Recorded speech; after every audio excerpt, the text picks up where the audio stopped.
Hey everyone, welcome back to the Western Front. Today the Allies are trying to invade this village. We have a little bit of a combined arms operations. We have around 3 stacks of platoons and 2 tanks. So before we get started, if you like military strategy, tactics, or doctrine and seeing it applied to strategy games, this is definitely the channel for you. So make sure you leave a like, comment, and subscribe.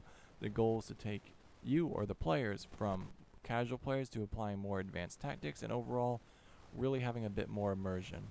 And so let's get started. This is a Valor and Victory tutorial. We're going to go over around 1.5 turns, 2 turns. It's going to go over the 6 phases in this game, and it's going to be a very broad overview, but it's going to allow you to understand what's going on, because I know I struggled understanding this game when I first played it.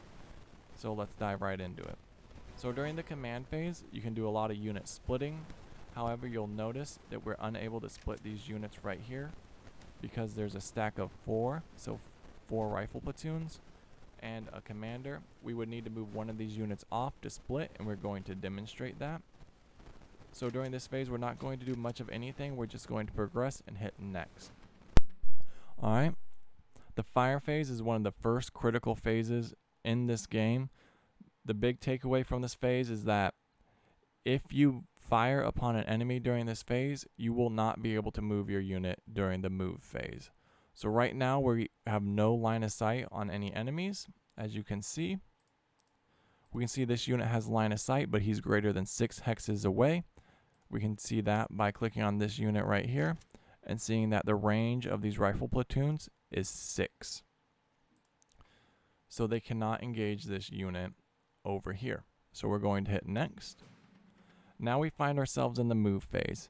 We are going to sacrifice Johnson's platoons right now, and you're going to see what's known as opportunity fire or machine gun line of fire. So in order to understand that, we're going to click this unit right here, and we're going to see that its line of sight is all the way from this position all the way down here. However, this is a machine gun nest, and they are more than just a rifle platoon. So let's demonstrate machine gun line of fire right now. So we need to click off this and click move. Alright, Johnson is now pinned and we have casualties. So we're going to click close. The next move we're going to demonstrate is opportunity fire. Johnson's going to continue to suffer casualties because if we click this unit right here, we can see that he has line of sight on this building. Alright. Johnson was engaged for a second time, which is known as opportunity fire. So we had 1, 2 engagements, and then next we're going to click on this unit right here, and we're going to move one of these stacks off so we can demonstrate stack splitting. Just like that. We're going to click on this tank, move him up, and we're going to rotate the tank. And then these 2 units we're going to move into these houses. Remember, alright, your tank ranges are defined over here in this bottom right hand corner, or now upper right hand corner, is 10. Your units with your stacks right here, if they have a commander, close this. If they have a commander right here, this is what's known as a leader, they will have 6 movement points. However, if they do not have a commander, they will have 4 movement points. So we're going to demonstrate that. And remember, we're now, see, and a unit can engage more than once with opportunity fire. So that's something you need to constantly consider. And actually the only unit left there is commander. That's unfortunate. And now he's also now getting hit by machine gun line of fire. Right, and now he's pinned. Alright, during the AI defensive phase, this unit can actually engage us one more time if he would like, and he chose not to. AI advanced assault.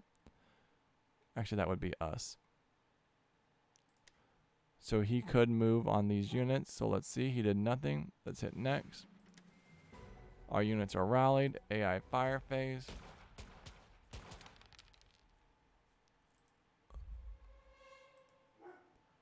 Alright. Gibbs is being engaged by machine gun fire. And we're just going to plow through the AI's turn right now. And we're going to get to what's known as the defensive fire phase. AI move phase. So they did an assault move right there.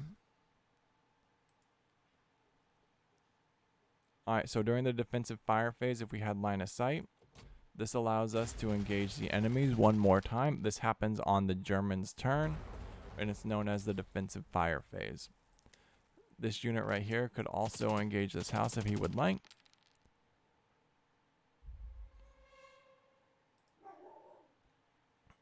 Alright.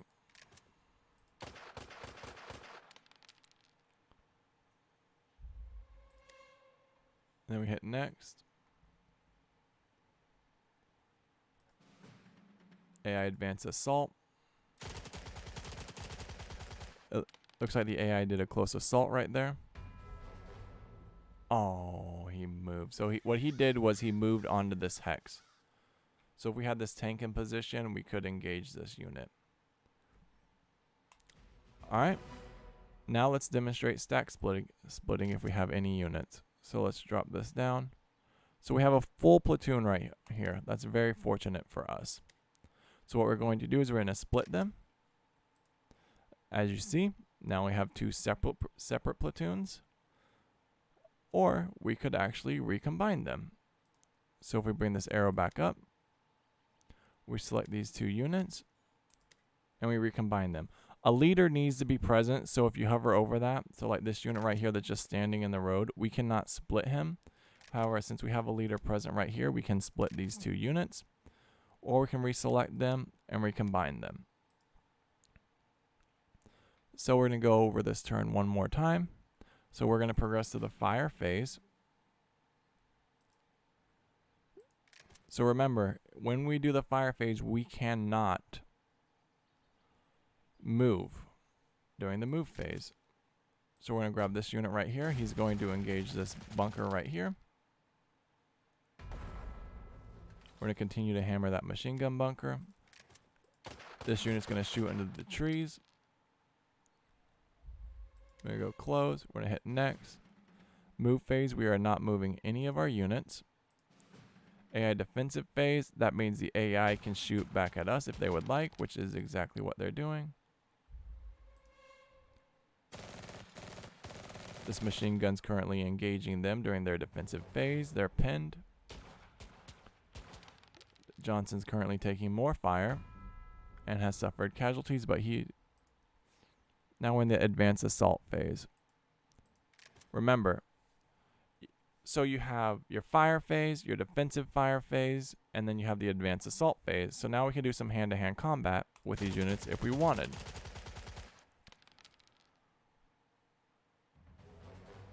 Alright. Defenders lost 1, attackers lose 8. So remember, you're able to attack, you're able to do an advanced assault, and now we're going to go back into the enemy phase.